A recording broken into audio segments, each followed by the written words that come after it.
안녕하세요. 하루 필수 말씀 충전 하필 큐티 조정환입니다. 오늘 함께 나눌 하나님 말씀은 출애굽기 12장 1절에서 20절까지 말씀입니다. 함께 읽으면서 묵상하시죠. 주님께서 이집트 땅에서 모세와 아론에게 말씀하셨습니다. 너희는 이달을 한 해의 첫째 달로 삼아서 한 해를 시작하는 달로 하여라 라고 이렇게 명령을 하십니다. 온 이스라엘 회중에게 알리어라. 이달 열흔날 각 가문에 어린 양 한 마리씩 곧 한 가족에 한 마리씩 어린 양을 마련하도록 해라. 한 가족의 식구 수가 너무 적어서 양 한 마리를 다 먹을 수가 없으면 한 사람이 먹을 분량을 계산하여 가까운 이웃에서 그만큼 사람을 더 불러다가 함께 먹도록 하여라 라고 이렇게 명령을 하십니다. 너희가 마련할 짐승은 흠이 없는 일련된 수컷으로 하되 양이나 염소 가운데서 골라라. 너희는 그것을 이날 열 나흔날까지 두었다가 해질 무렵에 모든 이스라엘 회중이 모여서 잡도록 해라 라고 이렇게 명령하십니다. 몇 가지 명령 사항을 한번 확인을 해보죠. 이달 열흘날에 이제 준비를 해서, 그러니까 10일에 준비를 해서 이제 14일날 열 나흔날까지 준비를 해 두었다가 그때 이제 먹게 되는 거예요. 기간 동안 이제 준비하는 시간이 있다는 것을 이제 보게 됩니다. 그때 이제 먹을 때에는 한 마리를 준비를 하게 되는데, 어린 양을 준비를 하게 되는데, 이것을 이제 한 사람만 먹는 게 아니라 가까운 이웃에서 이 한 마리를 같이 먹을 수 있도록 그렇게 준비를 하는 것을 보게 돼요. 그러니까 이거는 그냥 단지 한 사람이 아니라 어떤 가족 공동체가 함께 모여서 먹게 되는 이런 장면을 우리가 생각을 하게 됩니다. 이제 양이나 염소 가운데에서 골라라라고 이렇게 명령을 하셨는데, 우리가 신명기에 가서 확인을 하게 되면 이제 소도 가능하게 돼요. 그러니까 여기에만 이제 고정되어져 있는 명령은 아니고 약간의 변화들을 경험하게 되는 것을 우리가 확인을 하게 될 겁니다. 계속 한번 읽어 볼게요. 그리고 그 피는 바다다가 잡은 양을 먹을 집의 좌우 문설주와 상인방에, 그러니까 문설주라고 하는 것은 이제 좌우에 문이 있는 이 양 옆에 바르는 거고, 상인방이라고 하는 것은 이 위에 이렇게 바르는 거예요. 그래서 이 양 옆과 문설주에다가 이렇게 바르게 되는 거죠. 피를 이렇게 좌우 문설주와 상인방에 이렇게 바르게 될 겁니다. 그날 밤에 그 고기를 먹어야 하는데, 고기는 불에 구워서 누룩을 넣지 않은 빵과 쓴나물을 곁들여서 함께 먹어야 된다라고 이렇게 명령을 하세요. 이제 불에 굽다라고 하는 것도 이제 명령이 신명기에서는 삶는 것도 가능하게 되는 걸로 나오게 될 텐데, 어쨌든 이 여기에서는 이제 날로 먹거나 물에 삶아 먹어서는 안 된다라고 이야기를 하잖아요. 이제 명령이 조금 이렇게 변화되는 것을 우리가 확인하게 될 거예요. 누룩을 넣지 않은 빵, 이거는 이제 무교절과 관련된 무교 병을 이제 만드는 그런 과정으로 보게 될 거고요. 쓴나물은 굉장히 다양한 이제 채소 또 야채들을 이야기하는 것인데, 어쨌든 여기에서 이제 말하고자 하는 바는 급하게 먹는 거예요. 빨리, 신속하게, 그리고 이 한 마리를 하루 안에 다 먹게 되는 어떤 그런 과정들의 명령이라는 것을 우리가 좀 생각을 해봐야 합니다. 다리와 머리와 또 내장 할 것 없이 모두 불에 구워서 먹어야 되고, 그 어느 것도 다음날 아침까지 남겨두어서는 안 될 정도로 빠르게 먹어야 되는 거예요. 아침까지 남은 것이 있으면 불태워 버려야 한다라고 그렇게 명령을 하십니다. 이렇게 이제 먹는 장면도 굉장히 긴급하고 신속하게 먹어야 하는 것을 명령하고 계시는 것을 보게 되는데, 이때에 먹는 의복, 복장, 이런 것도 하나님께서 이렇게 제시를 하세요. 너희가 그것을 먹을 때는 이렇게 해라. 허리에 띠를 띠고 발에 신을 신고 손에 지팡이를 들고 서둘러서 먹어라 라고 이렇게 명령하십니다. 그러니까 여기에서도 이제 신속함, 긴급함 이런 것들을 우리가 확인할 수 있죠. 유월절은 주 앞에서 이렇게 지켜야 한다라고 이렇게 명령을 하고 계십니다. 그날 밤에 내가 이집트 땅을 지나가면서 사람이든지 짐승이든지 이집트 땅에서 있는 처음 난 것을 모두 치겠다. 그리고 이집트의 모든 신을 벌하겠다. 나는 주다. 이 일을 하심으로써 이제 긴급하고 신속하게 이스라엘 사람들은 먹어야 했고, 그리고 이 일을 통하여서 하나님께서 이집트 땅을 치시면서 모든 신들을 벌하시면서 하나님의 주인 되심을 이집트 가운데 확실하게 보여주시리라고 하는 이야기를 우리에게 들려주십니다.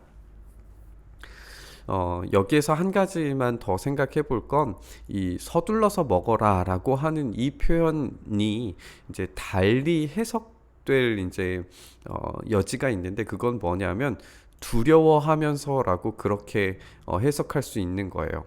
그러니까 지금 서둘러서 먹어야 되고 긴급하게 빠져나가야 하기 때문에 먹어야 하는 것도 맞지만, 이 두려워함, 그러니까 이 지금 이 명령에 따라서 유월절을 지키고 있는 사람들은 물론 안전하게 보호되겠지만, 그 주위 사방으로 지금 죽음이 엄습해 있는 굉장히 두렵고 무서운 상황인 거예요. 그런 두려움 속에서 긴급하고 신속하게 이 음식을 먹고 하나님의 주인 되심을 확인하면서 지금 이 유월절을 빠져나가게 되는 겁니다.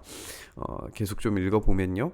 문틀에 피를 발랐으면 그것은 너희가 살고 있는 집의 표적이기 때문에 내가 이집트 땅을 칠 때에 문설주에 피를 바른 집은 그 피를 보고 내가 너희를 치지 않고 넘어갈 것이다. 이제 넘어간다라고 하는 것이 유월이고, 이 유월절이라고 부르는 것이 이제 넘어가는 절기라고 그렇게 우리가 볼 수 있어요. 너희는 재앙을 피하여서 살아남을 것이다.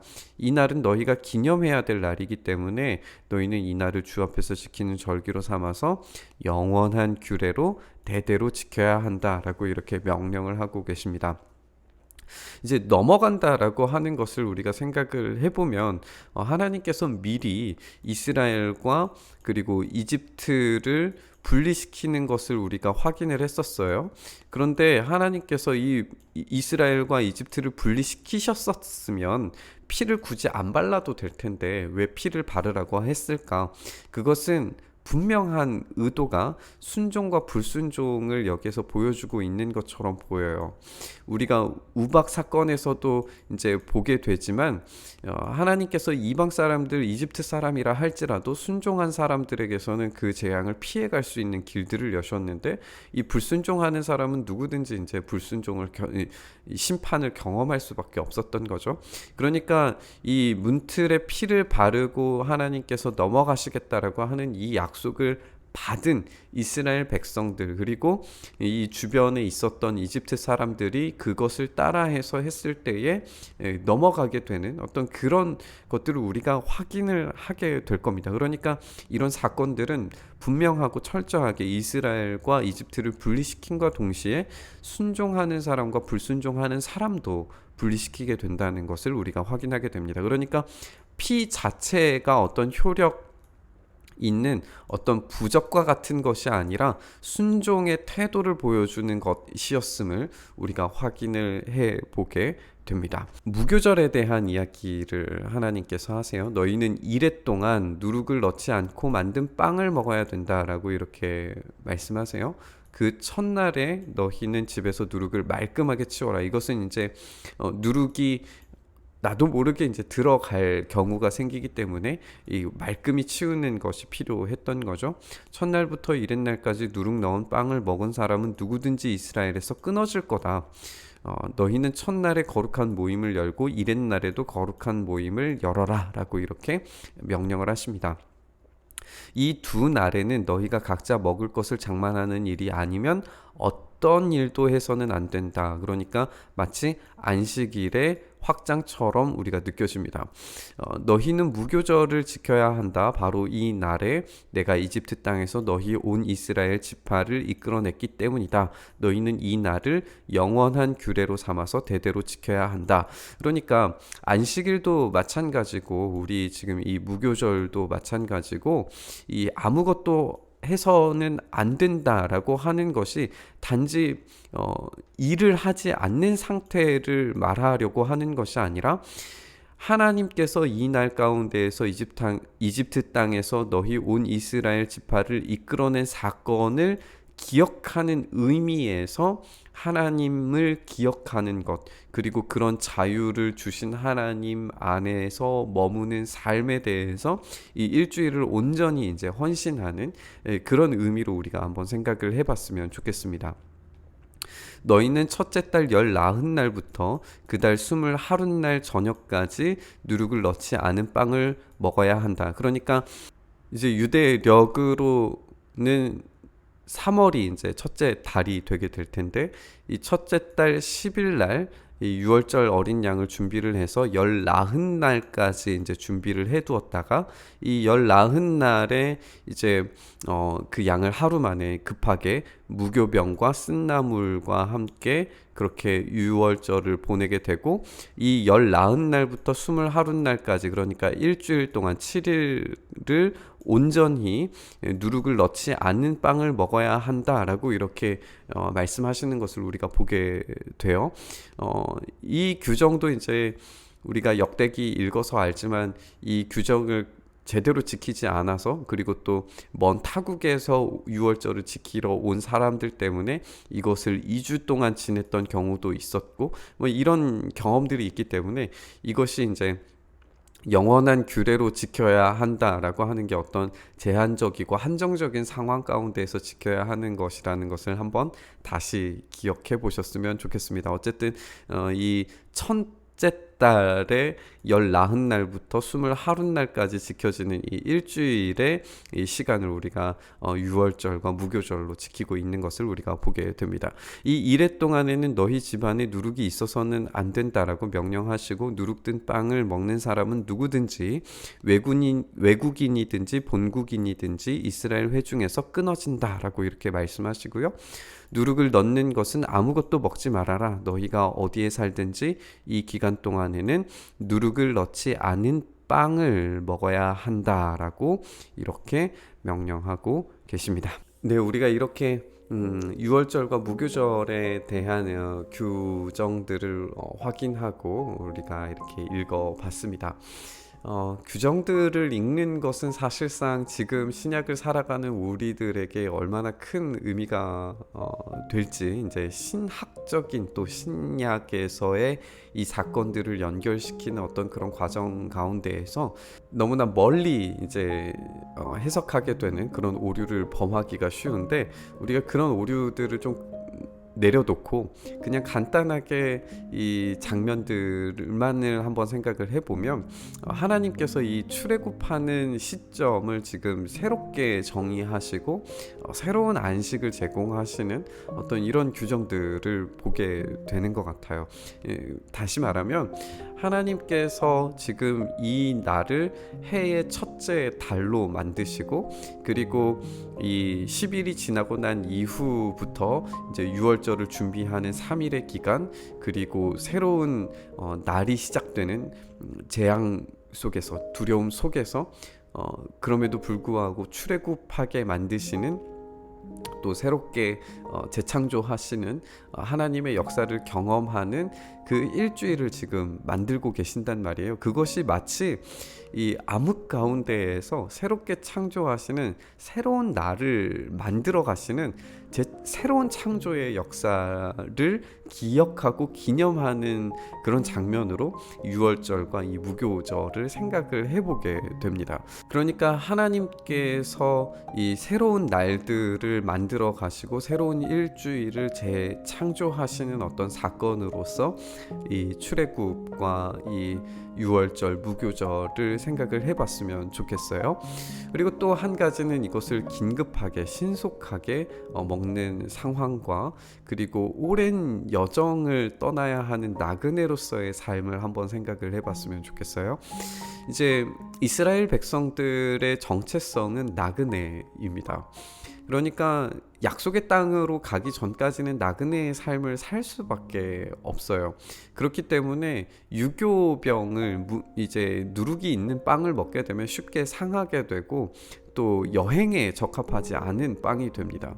그리고 여행을 시작하면서 고기를 급하게 먹는 이런 장면들도 어떤 여행을 긴급하게 떠나기 위한 그런 준비 과정으로 우리가 볼 수 있을 것 같아요. 그렇게 생각하면 이 여행은 정말 때로는 두려운 여행이 될 것이고 앞으로 무슨 일이 벌어질지 모르는 그런 사건 속으로 들어가는 일이 되겠지만, 또 한편으로는 하나님의 위대한 인도하심에 따라서 움직이게 되는 그런 사건으로 우리가 이해하게 될 겁니다.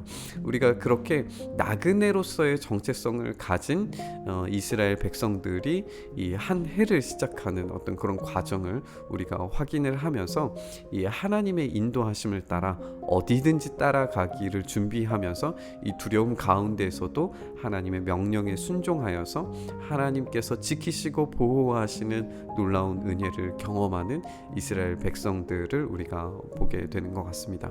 우리가 그 은혜를 받은 그 나그네로서의 인생을 살아가는 존재들이라는 사실을 우리가 한번 기억하면서 오늘 이 본문의 말씀들을 한번 묵상해 봤으면 좋겠습니다.